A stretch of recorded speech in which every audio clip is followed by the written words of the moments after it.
ذرا بات اس معاملے پہ کر لیتے ہیں کہ جو کچھ ہمارے صحافی دوست ہیں بڑے احترام کے قابل ہے، ان کی ریڈنگ ہے، میں اس سے اتفاق نہیں کرتا. انہوں نے کہا کہ جسٹس منصور علی شاہ اور جسٹس اطہر من اللہ بڑے محتاط تھے.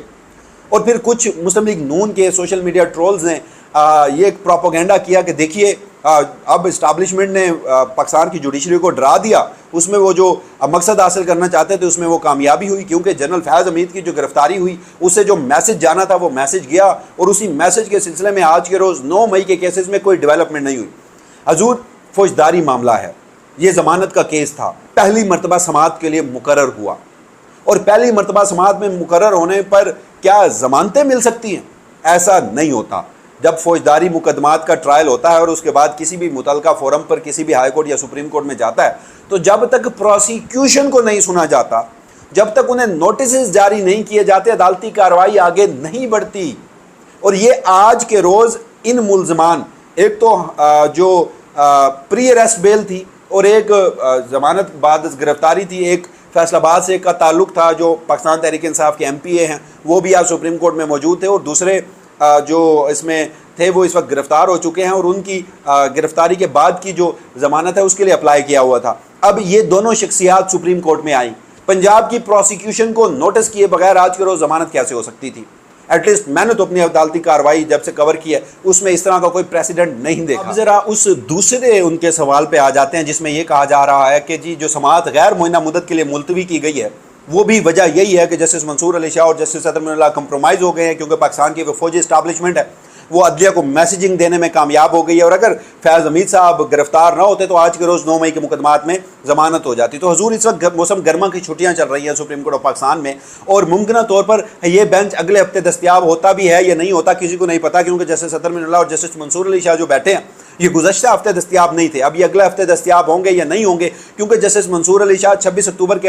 اگست کے بعد بیرون ملک دورے پر جا رہے ہیں، اور اس کے ساتھ ساتھ یہ بینچ موجود ہوتا بھی ہے یا نہیں ہوتا یہ اٹ سیلف ابھی تک کسی کو نہیں پتا. ممکن ہے کہ ان دونوں ججز کو پتا اور ان دونوں ججز نے یہ بات ذہن میں رکھ کر یہ فیصلہ کیا ہو، اور موسم گرما کی جو تعطیلات ہیں وہ سپتمبر کے آخری ہفتے میں پہلے ہفتے کے بعد ختم ہو جائیں گی، نیا عدالتی سال شروع ہو جائے گا، تمام بینچز موجود ہوں گے، تو اس کے بعد یہ کیس دوبارہ فکس کیا جا سکتا ہے، اور اس حوالے سے یہ تمام تر بات چیت تھی. اب آ جاتے ہیں ذرا اس مدعے پر، کیونکہ میرے نزدیک جو غیر معینہ مدت کے لیے گیا ہے اس کی یہی وجہ عدالتی چھٹیاں ہیں، اور دوسرا میرے نزدیک اہم ترین بات وہ یہ ہے کہ حضور ذرا یہ دیکھیے آپ کہ وہ جو 4 سوالات اٹھائے گئے ہیں اس سے عدالت نے اپنی سمت کا تعین کر دیا ہے. اب یہ 4 سوالات کے جواب جب پنجاب کی پروسیکیوشن آ کر کمرہ عدالت نمبر 1 میں دے گی، اور اس کے بعد مزید اٹھنے والے جو سوالات ہیں وہ بڑے دلچسپ ہوں گے، اور اس کے بعد آپ دیکھیے گا کہ یہ بینچ کیا فیصلہ دیتا ہے. اور اس کے بعد ایک اور بات جو عمران خان بھی اس خدشے کا اظہار کر چکے ہیں، عمران خان بھی متعدد مرتبہ بات بھی کر چکے ہیں، اور پاکستان کی فوجی اسٹیبلشمنٹ کے قریب سمجھے جانے والے جو صحافی ہیں جو کوارٹرز ہیں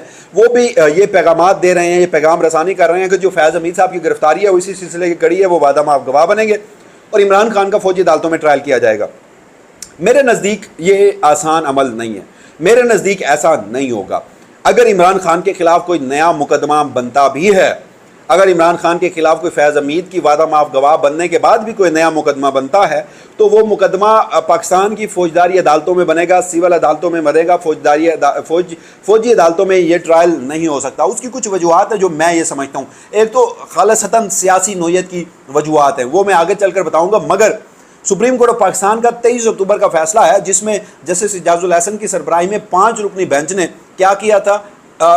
جو 9 اور 10 مئی کے ملزمان ہیں سویلین، ان کا فوجی عدالتوں میں ٹرائل کا عدم قرار دیا تھا. اس کے ساتھ ساتھ گزشتہ 45-50 برسوں میں آرمی ایکٹ کی ان شکوں جن کے تحت سویلینز کو فوجی عدالتوں میں ٹرائل کیا گیا وہ الٹرا وائرس قرار دے دیا گیا تھا، وہ بھی قلعدم قرار دیا تھا. مگر اس کے بعد 13 دسمبر کو جسٹس سردار طارق مسعود کی سربراہی میں جو بینچ تھا اس نے سپریم کورٹ آف پاکستان کے اس فیصلے پر سٹے آرڈر ضرور دے دیا تھا، مگر ابھی تک وہ معاملہ وہ intra court appeal supreme court میں زیر التوا ہے. اگر ایسا کچھ کیا جاتا ہے، اگر اس طرح کی کوئی اٹیمپٹ کی جاتی ہے تو فوراً سے اسلام آباد ہائی کورٹ میں ایک درخواست دائر ہو سکتی ہے. اس درخواست میں یہ پلی لی جا سکتی ہے کہ ابھی سپریم کورٹ آف پاکستان نے یہ ڈیسائیڈ نہیں کیا کہ سویلینز کا فوجی عدالتوں میں ٹرائل ہو سکتا ہے یا نہیں، کیونکہ 23 اکتوبر کے فیصلے کے خلاف جو انٹرا کورٹ اپیل دائر ہوئی ہے وہ ڈیسائیڈ نہیں ہوئی. لہٰذا تب تک اجازت نہ دی جائے اس ٹرائل کی، اور ممکنہ طور پر ایسا ہوتا بھی ہے جیسے عمران خان جو ہے وہ دیگر کیسز میں، چاہے وہ سائفر کا کیس ہو، توشہ خانہ کا 190 ملین پاؤنڈ کا کیس ہو، تو وہ عدالت سے، اسلام آباد ہائی کورٹ سے ٹرائل میں سٹے لیتے رہے ہیں. تو ایک عدالتی نظیر اس حوالے سے موجود ہے، اور ممکنہ طور پر میں ایسا ہوتا دیکھ رہا ہوں کہ اگر یہ اٹیمپٹ کی جائے گی تو پھر پاکستان تحریک انصاف کی جو لیگل ٹیم ہے وہ اس طرف جائے گی، جس سے یہ فوجی ٹرائل ناممکن ہو جائے گا. اور جب تک سپریم کورٹ ڈیسائیڈ نہیں کرتی، اور سپریم کورٹ فوجی عدالتوں کو کب ڈیسائیڈ کرے گی اس بات کا تو اندازہ ہی نہیں ہے، کیونکہ 23 اکتوبر کے بعد اب غالباً پھر اکتوبر آ رہا ہے، 9 سے 10 ماہ ہو چکے ہیں، اور چیف جسٹس قاضی فائز عیسیٰ کی سہولت کاری سے اور 3 رکنی کمیٹی کی سہولت کاری سے 9 مئی کے معاملے پر اور دیگر معاملوں پر جہاں جسٹس منصور علی شاہ کی تعریف بنتی ہے میں وہ کرتا ہوں، مگر میری عادت ایک نہیں ہے کہ کسی ایک جج کو لے کر کوئی ایک بت تراشوں اور اس جج کے ہر اچھے اور برے اقدام کی جو ہے میں تعریف کرتا پھروں. جسٹس منصور علی شاہ نے بھی کمیٹی میں پورا ساتھ دیا چیف جسٹس قاضی فائز عیسیٰ کا، اور اس سے قبل جب جسٹس اعجاز الاحسن تھے وہ آواز اٹھاتے رہے، وہ اپنے فیصلے کے خلاف، جس طرح چیف جسٹس قاضی فائز عیسیٰ فوجی عدالتوں کے کیس میں بینچ فکسیشن کرتے رہے، وہ خطوط بھی لکھتے رہے، چیزیں منظر عام پر بھی لاتے رہے. اس کے بعد جسٹس منصور علی شاہ نے جب جو 2 ایسے بینچ بنائے جو ٹوٹے اور دوبارہ معاملہ کمیٹی کو گیا، اب تیسری مرتبہ جو بینچ بنا اس نے یہ کیس کی سماعت غیر معینہ مدت کے لیے ملتوی کر دی تھی چھٹیوں سے قبل. اب چھٹیاں ختم ہوں گی، دوبارہ وہ بینچ اویلیبل ہوگا، پھر یہ مقدمہ سنے گا. تو اس میں جسٹس منصور علی شاہ اور چیف جسٹس قاضی فائز عیسیٰ مکمل سہولت کاری کر چکے ہیں کہ فوجی عدالتوں کا ٹرائل کے حوالے سے کوئی فیصلہ ہے وہ جلد سے جلد نہ دیا جا سکے. اور جو دیگر جیسے میں نے آپ کو بتایا کہ ایک تو سیاسی وجوہات ہیں کہ عمران خان کا فوجی عدالتوں میں ٹرائل میں نہیں دیکھ رہا، جو دوسرا کچھ سیاسی وجوہات ہیں وہ کیا ہیں؟ دیکھیے اس میں وفاقی حکومت کو نقصان ہوگا، پاکستان تحریک انصاف کو فائدہ ہی فائدہ ہونا ہے. یہ ایک انٹرنیشنل خبر بن جانی ہے، یہ ایک عالمی خبر بن جانی ہے، اور وہ جو ایک پریشر کریٹ ہوگا، کیونکہ فوجی عدالتوں سے متعلق ویسٹ کا جو ایک نظریہ ہے، ان کی جو اپروچ ہے وہ آل دا وے ڈیفرنٹ ہے، اور اس پر وہ بڑا سخت موقف رکھتے ہیں. اور جب عالمی جرائد، عالمی جریدے، عالمی اخبارات، T V channels, human rights کی تنظیمیں اور دیگر ممالک ان کا پریشر پاکستان کی فوجی اسٹیبلشمنٹ قطعاً برداشت نہیں کر سکے گی، اور یہ جو آواز اٹھے گی یہ عمران خان کے حق میں اٹھے گی، اور اس کا فائدہ تمام تر عمران خان کو ہوگا. اور دوسرا، اس وقت عمران خان سویلین کسٹڈی میں اڈیالہ جیل میں ہے، اس کے بعد بھی پاکستان کی فوجی اسٹیبلشمنٹ پر جس قدر تنقید ہو رہی ہے، اور جب اگر سوچیں ایک لمحے کے لیے عمران خان ملٹری کسٹڈی میں جاتے ہیں اور کوئی خبر ان کی باہر نہیں آتی، روز جس طرح کے ریومرز پھیل رہی ہوں گی، روز جس طرح کا ایک پبلک سینٹیمنٹ ڈیولپ ہو رہا ہوگا، جب جو اطلاعات آ رہی ہوں گی وہ درست نہ بھی ہوں تو اس پر جو ایک کنسرن شو کیا جائے گا پاکستان کے عوام کی جانب سے تو وہ بڑا سخت ہوگا. اور اس کے بعد جو ایک مثال میں آپ کے سامنے رکھ دیتا ہوں اس سارے معاملے کی، کہ پاکستان تحریک انصاف کو بھی بین کیا جانا تھا. عطا تارڑ صاحب آئے، بڑی شد و مت سے پریس کانفرنس کی، بس شواہد ہی موجود ہیں، اور یہ کل بین کہاں گیا پاکستان تحریک انصاف کو بین کرنے کا کانسیپٹ؟ اس پر عالمی اداروں سے، انٹرنیشنل کمیونٹی سے، دیگر ملکوں سے، عالمی میڈیا سے جتنا پریشر آیا تو انہیں بیک لیش کرنا پڑا، انہیں بیک سٹیپ پہ آنا پڑا. تو اس سارے معاملے میں بھی یہ سب کچھ ہو سکتا ہے. تو بہرحال آج کے روز سپریم کورٹ پاکستان میں 9 مئی سے متعلق یہ